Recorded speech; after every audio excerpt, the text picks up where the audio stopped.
Giêsu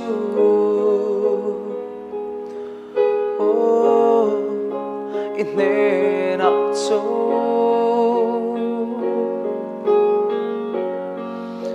ka tha amwa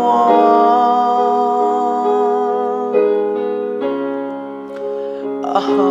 chol thi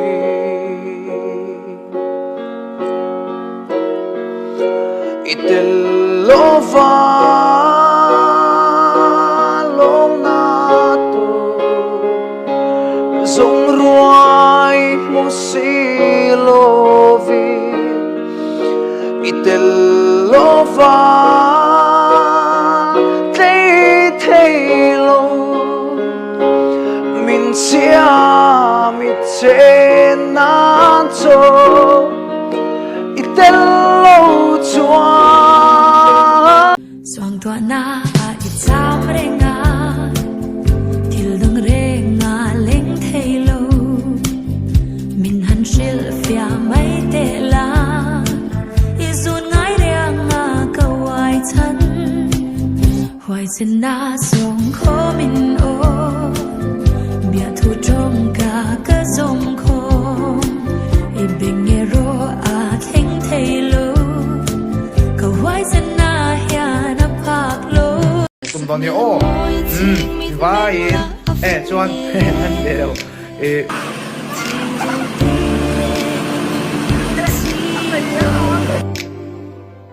Asat me zurang kadar tui luan ang mai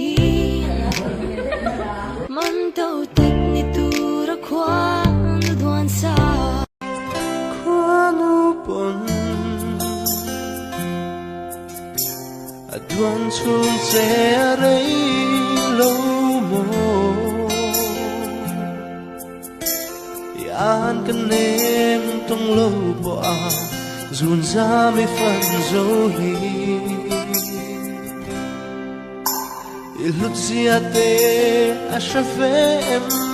Ilayrin ilan tha Avan nei zia a chiar trinem Ilum mol du samber atani Shukran lo ba la Soy thei lo ma ila Isak mel zo ka zong fo tri Ami hei zong zinga Katu sang zong ve Takram chang lo ma se Imang an chok tu tal ni la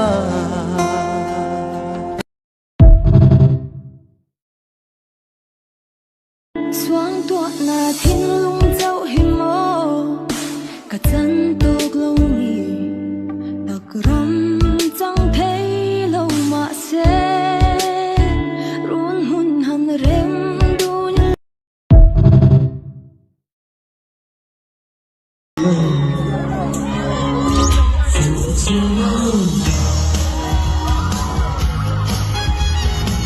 Ai promise and chim tôi nè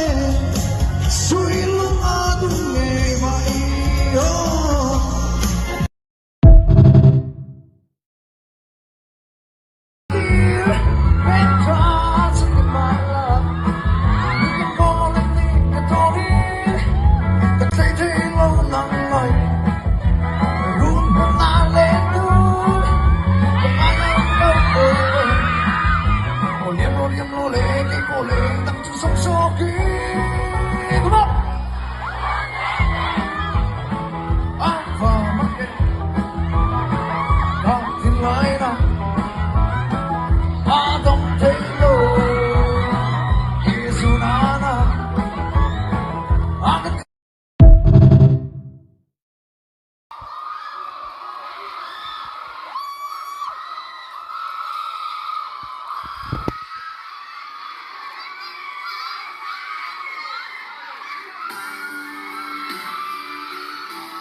Press bye bye or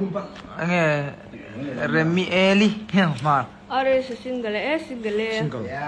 Uli in relationship with S I cái single là sao SINGLEEEEE i abian nu tu affairs te hin me cái fan sẽ cái phải cái này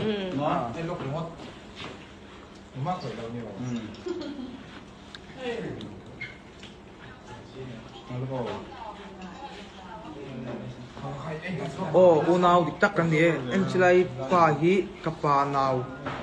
rồi sẽ thiam mang hello bye bye mate bye bye